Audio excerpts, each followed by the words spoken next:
The Nickelodeon Slimecast Podcast is brought to you by the reopened Nickelodeon Studios in Orlando, Florida Facebook page, and is produced by Patricia Miranda from oldschoollane.blogspot.com.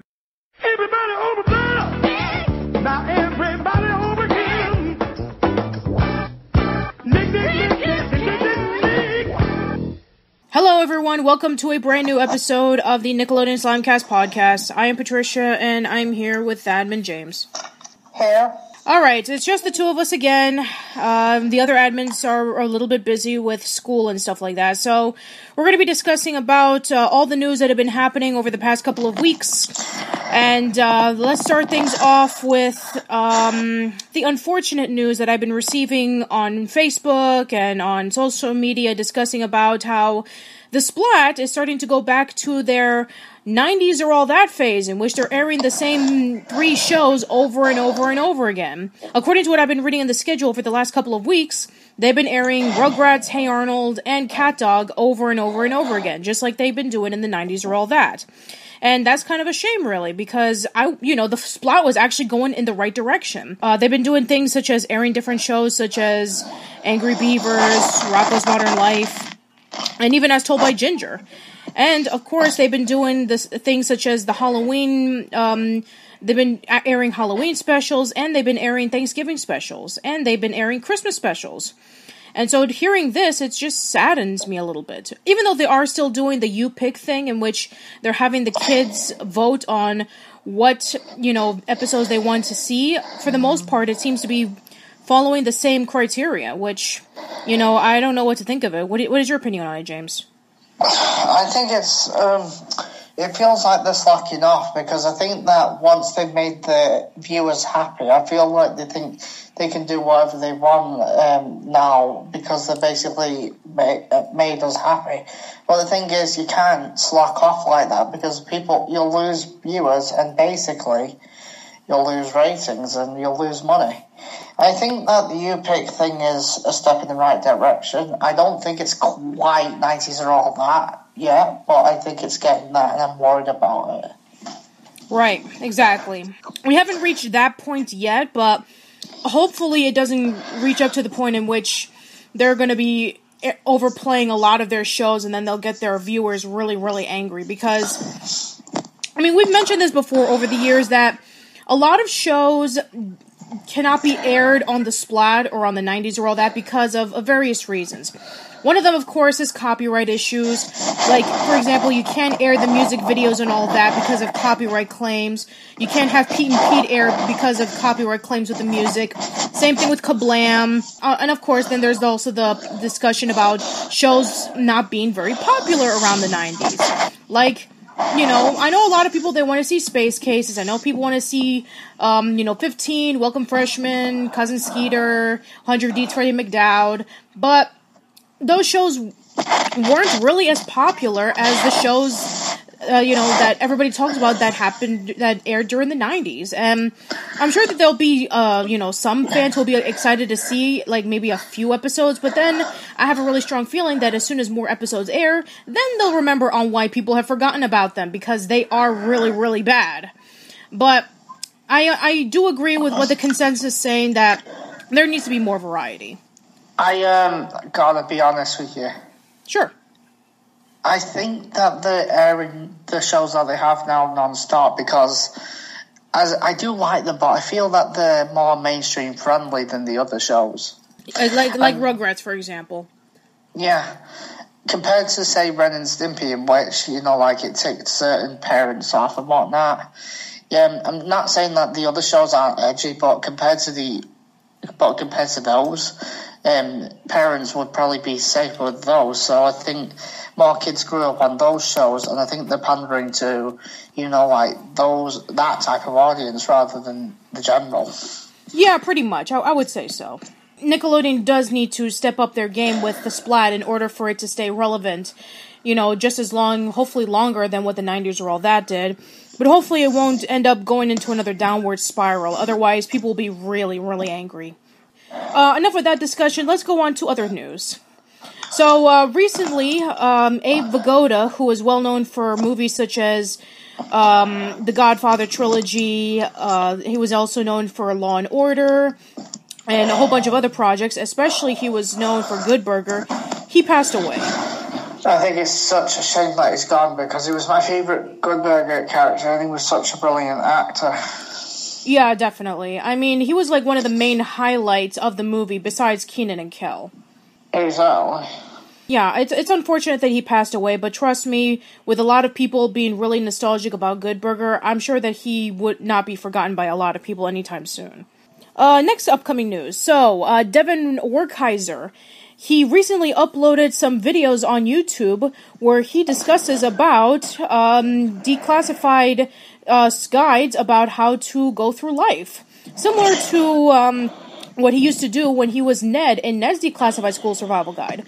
I'm sure if you remember, almost 2 years ago, we discussed about in our first Nick's Missile on how there was supposed to be a spin-off series of Ned's Declassified. However, Nickelodeon rejected it for various reasons, one of which was that the actors were too old to portray their roles, another instance in which they didn't have the budget to do the show again, and they didn't make as much money as compared to Zoe 101 or Drake and Josh. And then there was the fact that, you know, the actor who played his Cookie went off to do Zeke and Luther. So, now, Devin has decided to take it into his own hands, and every Monday he has been posting up episodes of his YouTube series where he discusses about tips and tricks about how to go through life. And I gotta say, it's really interesting stuff. He does a really excellent job in portraying as somebody who's like Ned, in which he's giving off these tips to all these people who are watching him. It's really interesting, and I highly recommend to check it out if you're a huge Ned Declassified fan. I find it hypocritical that Nickelodeon basically denied it. See, the aim is to revive classic shows in a new medium and try and appeal to a new audience while attracting the old. Mm-hmm. So I don't understand why on earth they wouldn't take this show. You know, Devin, showed up a really interesting example about how this concept can work, in which it's based off of an old Nickelodeon show that came out around 10 years ago, yet at the same time, it's from his perspective as, like, the actor, not as the character, but at the same time, it's giving off tips and tricks like he used to do in the old show. And, I don't know, Nickelodeon seems to be relying a lot on the internet, yet at the same time, they always pick out these shows such as Awesomeness TV and the React to That and Breadwinners, in which they try to, and the Fred Show, in which they try to, generate towards the audience who are getting into the internet, but it just doesn't seem to work. And, there are some cases in which it can work, and, Nickelodeon hasn't seemed to figure that out, so I guess this is why Devin decided to take it into his own hands. I find it ironic that Nickelodeon is reliant on reviving their old classics, and yet they denied the continuation of Ned's Declassified, because basically that's an opportunity to do what they were planning to do. Either that, or it got denied after, it got denied before their plan to do this. Yeah, that is a shame, but you know what? It's the same thing with when they rejected Adventure Time twice.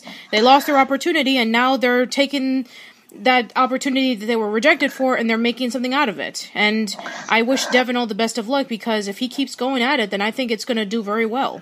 I don't know how he was able to do it on YouTube, though, without Nickelodeon's permission, because I thought it was a Nick show. It's the actor who's giving his tips and tricks and making it into like a sketch comedy kind of thing.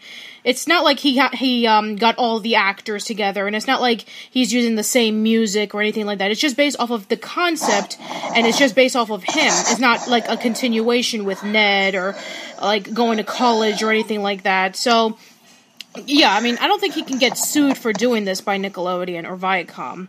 I think it's his own work. It's done by him, and it's done by a whole bunch of people that aren't the main actors of the show, so I think that's why he can get away with it.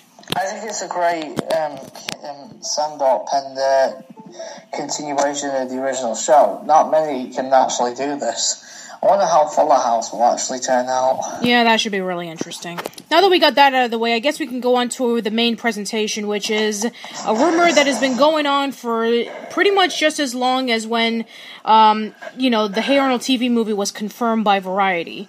And now it has been confirmed to be true. And that is none other than the 90's Nicktoons crossover movie.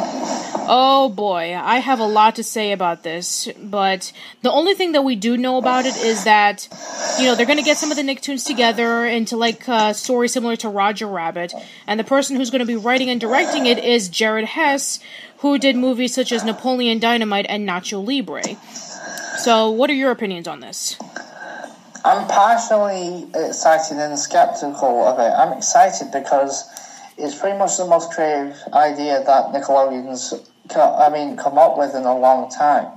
They haven't really done any crossovers with the Nicktoons since 2003, and I always loved those creative bumpers where they got all the Nick characters together, so I think it's going to be reminiscent of that. Speaking of bumpers, did you see that recent bumper about Florida? He was doing some rap song and it had all the 90's Nicktoons together. They were promoting the SB50 or something. Yeah, I did. And to be honest with you, despite my dislike of Florida, I will never forgive him for Babblization of Bring Me Right Round Like a Record or something like that. I'm a bit tired, so I can't remember the title, but despite the fact that they hired him to do it, I thought it was the most creative thing they've done since 2003 with the Nicktoon bumpers. Yeah, definitely. We haven't seen a Nicktoon that, having a crossover like this since, both Jimmy Neutron and the Fairly Odd Parents crossing over with the Jimmy Timmy Power Hours. And, of course, there's the infamous Rugrats Go Wild, where Rugrats crossed over with the Wild Thornberrys.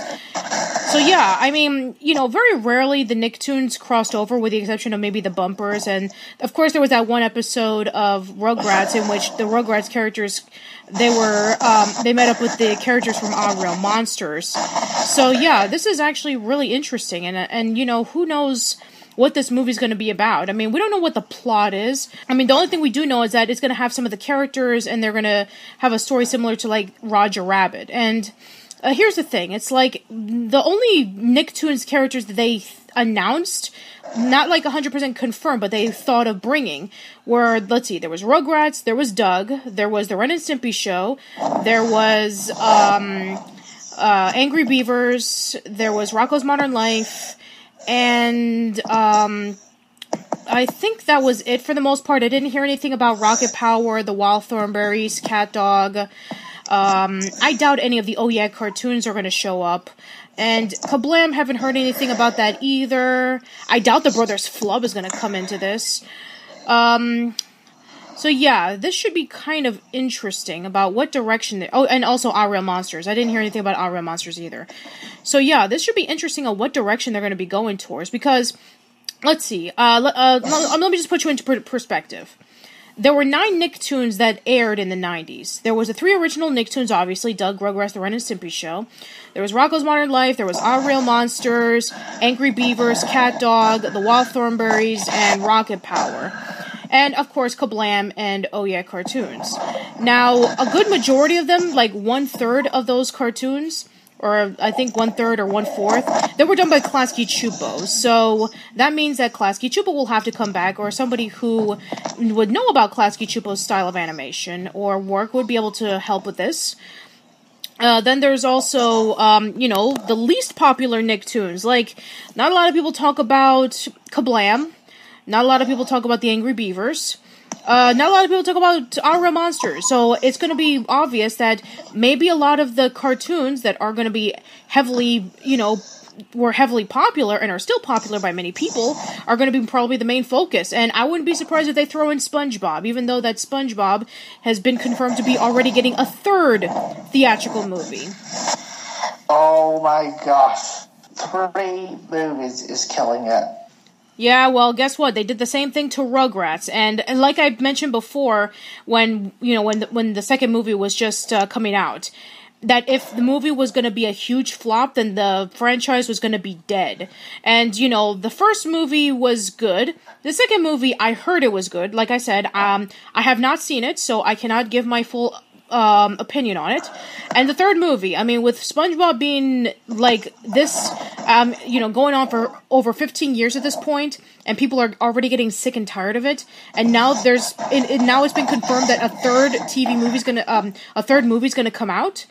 I hope it doesn't turn out to be like Rugrats Go Wild all over again, in which if the third movie is like a major flop, then that's it. SpongeBob is done. The Rugrats franchise was practically dead when Rugrats Go Wild was a massive failure in the box office, and All Grown Up didn't help much of it, and neither did Preschool Days. So, how are they going to be able to pull this off? I mean, let's see what we have. We have anthropomorphic animals mixed with humans, and then some of the humans are babies. How is this going to work exactly? To be honest, before I get to that, I just find it ironic, though, that even though that Steven Hillenburg is back on the show, I don't feel like people are as excited about it as they've been begging for him to come back to the show. It'd be like he's actually back on the show now, and people aren't really still not taking notice of the show. Yeah, well, I mean, here's the thing. I mean, SpongeBob has been going on for so long that even with Hillenburg back, I mean, I guess the show can be of decent quality, but at this point I feel it's already too late. The show has already dragged itself to the ground for so long, 15 years, and people have already gotten so burned out on it, and people are looking into wanting fresh new things. And Harvey Beaks and TMNT can only do so much. And the irony is, 12 years ago, people were getting sick of like Rugrats and Hey Arnold and loved SpongeBob and the Fairly Odd Parents. Now it's the reverse.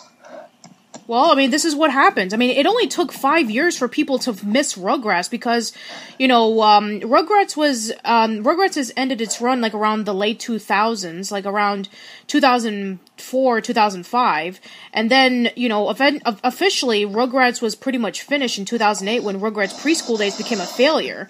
And then we had to wait like around 4 or 5 years for the 90's or all that to come back, and now everybody's missing Rugrats and considers it to be a classic. It's like when... If you go over to my personal YouTube channel, and I do a podcast series called Casual Chats, I was doing one on Ghostbusters, and my friend Alex, the D, was talking about how when the 10-year anniversary Ghostbusters was coming out, a lot of people saw it as passé, and it only took about another decade for it to be considered retro.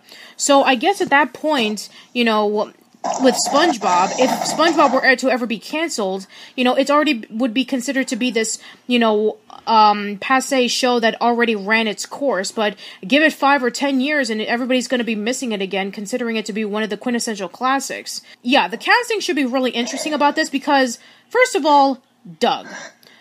Now, the rights to Doug have always been a little bit up in the air because Doug did air on the 90's or all that, yet at the same time, Disney still has their version of Doug. So a lot of people are wondering about, like, how is a simple slice of life show like Doug going to be able to mix up with a crazy manic show like Ren and Stimpy? Or how, I mean, I can understand, like, some crossovers making sense. Like, I can see Rocko's Modern Life and Angry Beavers working out very well.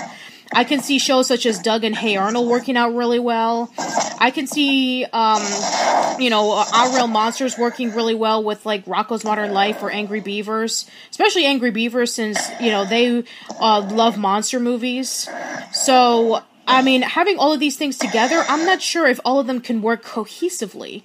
I can understand, like, working in bits and pieces. Like, with Roger Rabbit, you had some scenes with Toonland, you had some scenes with the Hollywood Studio, you had some scenes with The Office, and, you have various characters mixed in, like the bar, and, stuff like that. So I can see that, like having, like, some characters crossing over, and maybe, like, some characters are more focused than others.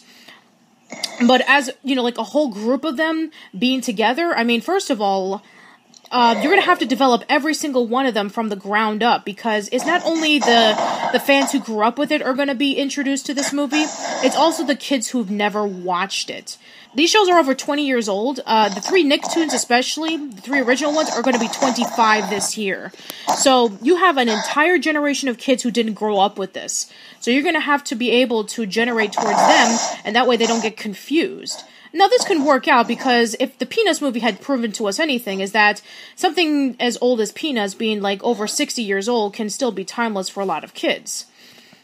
What's your opinion on it, James? I actually agree. I mean, it's like even Bob Camp said that the Nicktoons movie is a terrible idea because the creator-driven Nicktoons were very different from each other, and plus he thinks that it should be directed by a real animation director / co-creator a la him. I just worry that it's going to be a disaster knowing modern Nickelodeon. But they'll probably pull off a miracle. I'm not going to write it off. I mean, to be honest with you, Nickelodeon and Viacom have been plummeting money and numbers for a long time. And doing this is probably their way back into, recharging people's interest in their programming. Yeah, that's true. I think I heard in recent news that one of the people who's working on Viacom says that he only has a short amount of time to get the company back on track. Otherwise, they're going to be losing even more money than they were now. Exactly. And I think it's because they're losing money because most of their programming does not appeal to the modern audience, except for South Park and a few others. Yeah, that's true. I mean, Viacom has Comedy Central, they have MTV, and, they have Nickelodeon. And, well, I mean, here's the thing. Viacom has always been that sketchy company that pulls in a lot of, bad ideas to try to get themselves with being more richer. And a lot of their programs have suffered because of that. So with Nickelodeon trying to see if they can be able to generate nostalgia to getting people back, I think this is kind of like one of their last resorts because their new shows haven't been working out very well. A lot of their shows have been canceled left and right. And the new shows, they haven't been really much advertised compared to the old shows or the shows that have gained them popularity. So, with the Hey Arnold TV movie getting a lot of people excited, they're thinking about, hey, we have one show that's coming back. Why don't we bring in a whole bunch of shows to come back in a gigantic movie? This can either be one of the greatest things of all time, or it can be a huge train wreck. And I have to tell you now, if this movie flops, if it falls down, careening towards the center of the earth, covered in fire, and just explodes in front of people's eyes, then that's it. I mean, Nickelodeon would have practically nothing, because the newer shows are not generating the fans that they want. The only thing that they have are the older shows, and even then, a lot of people have been complaining about the Splat. And so we have this massive movie that they're hoping that will generate a whole bunch of fans to come back to Nickelodeon. So this is kind of like, this sounds a bit desperate in my opinion. I think this is kind of like Nickelodeon saying, oh man, we gotta do something. We gotta do something to get the kids back. But at the same time, the kids don't like the shows that we have, so we gotta generate toward the fans of 20 or 30 years ago. So, I mean, I'm just hoping, fingers crossed that it'll work out. Now, what do you want to see in this movie, James? I want to see the original creators have some say in it, and the original cast back. And I want some creativity out of it. And to be honest with you, it could actually happen that way. I just want it to stay true to all the shows that are included, because each show has a different tone to it, and I want it to be able to cater to all the fans. It sounds like a really good idea on paper, but knowing Nickelodeon and how they handle things, I worry that this could end up pretty badly. They'll probably not see what made the show so great in the first place. And one thing is that you have to get the original people involved. Yeah, that's true. And, we don't know about anybody who's tied into this movie who are going to be the original creators. So that means that the people who are going to be involved in this movie have to really know about Classic Nick. And as we mentioned before, the person who's writing it is Jared Hess, and he wrote for Napoleon Dynamite and Nacho Libre. So if he has knowledge about Classic Nick and he can be able to make it work, that's great. If he knows nothing about it and he's just letting the people at Viacom or Paramount telling him what to do and how to write it, then it's just going to turn out to be something uninspired and soulless. And, You know, knowing Viacom and Nickelodeon, that's probably exactly what they want, just as long as they can get the money. So, I don't know where this is gonna go, but I just know for sure that this has to work. If not, then people will already lose more hope on Nickelodeon than they already have. I couldn't agree more. I mean, like, honestly, loads of people have fond memories of these shows, both adults and, heck, even kids are getting into these shows now because of their parents and siblings introducing them to it. If they mess this up, well, bye-bye Nickelodeon. Yeah, exactly. All right, well, that should be it for news for now.